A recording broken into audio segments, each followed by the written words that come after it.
Bonjour et bienvenue dans IA pour tous, le podcast qui te rend l'intelligence artificielle simple, utile et accessible, que tu sois débutant, complet ou entrepreneur qui veut comprendre le monde dans lequel on vit. Je suis ravi de te retrouver aujourd'hui pour un épisode qui va peut-être te surprendre. Dis-moi, est-ce que tu joues à des jeux vidéo ou est-ce que tu as des enfants, un neveu, une nièce qui passent leur soirée devant une PlayStation 5 à jouer à GTA 5 ou à d'autres jeux du même genre? Si tu as répondu oui, alors écoute bien ce que je vais te dire. Tu as déjà utilisé l'intelligence artificielle pour de vrai, sans t'en rendre compte. Et aujourd'hui, je vais t'expliquer comment ça marche et surtout ce que ça t'apprend sur l'IA qu'on utilise en 2024 dans les entreprises, dans nos téléphones, dans nos vies. Accroche-toi, parce que ça va être beaucoup plus simple que ce que tu imagines. Alors on commence. Tu lances GTA 5. Tu es dans la rue virtuelle de Los Santos.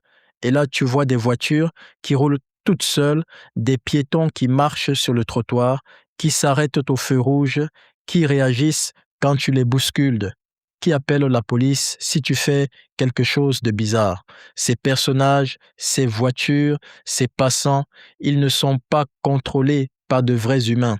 Personne n'est assis derrière un écran en train de faire marcher ce monsieur en costume ou cette dame avec son chien. Ces personnages sont contrôlés par ce qu'on appelle une IA de jeu vidéo, un programme informatique qui leur donne des règles de comportement. Si quelqu'un me pousse, je recule. Si je vois une voiture arriver, je m'écarte. Si j'entends une sirène, je me retourne. C'est ça, l'intelligence artificielle dans sa forme la plus simple. C'est un programme qui observe une situation et qui choisit une action en fonction de règles qu'il a apprises. Maintenant, faisons le lien avec l'IA qu'on entend partout aujourd'hui. ChatGPT, Gemini, Copilot, tous ces outils dont tout le monde parle, ils fonctionnent exactement sur le même principe de base, mais à une échelle 1000 fois plus grande. Au lieu d'apprendre les règles d'une rue virtuelle, ces intelligences artificielles ont appris les règles du langage humain.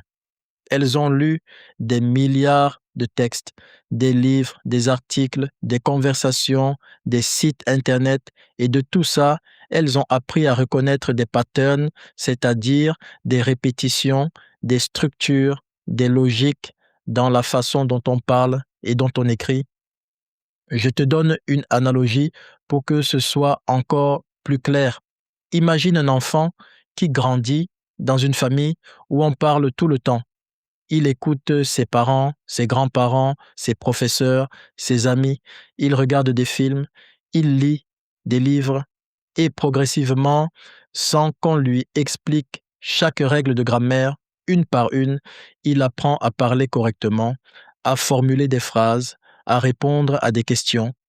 C'est exactement ce que fait une IA moderne. Sauf que cet enfant-là, il a lu l'équivalent de plusieurs millions de bibliothèques en quelques semaines. Voilà pourquoi il répond si bien. Et la PlayStation 5, là-dedans, elle joue quel rôle? Très bonne question.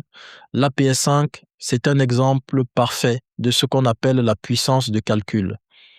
Pour que ces personnages de GTA 5 réagissent en temps réel, pour que les graphismes soient aussi beaux, pour que tout tourne sans bug, il faut une machine extrêmement puissante. Eh bien, l'IA moderne, c'est pareil.